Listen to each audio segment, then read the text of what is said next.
শোনো, আল্লাহ যদি দেয় তাহলে কেউ ঠেকাইতে পারে না। চলে আসছো তুমি? দেখো, শপিং করাও হইলো, সবই হইলো। এই যে তুমি শপিং এ যাইতে চাইলে না, দেখো আল্লাহ মিলাই দিল।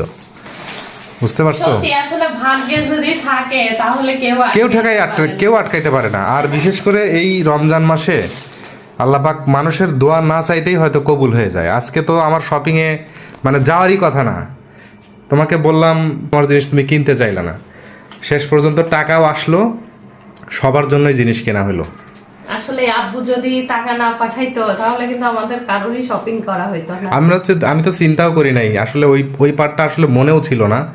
শেষ পর্যন্ত শ্বশুর মশাই টাকা পাঠালো, আর শ্বশুর মশাই প্রত্যেক ঈদেই পাঠায়, যদিও আমি প্রতিবারই পাঠায়, কিন্তু এবার আর কি একটু দেরিতেই পাঠাইছে বলা যায়। সেই জন্যই আমাদের খেয়ালও নাই ওইভাবে। আসলে আসলে ভাগ্য এটা আসলে আমি বলবো যে আল্লাহ পাক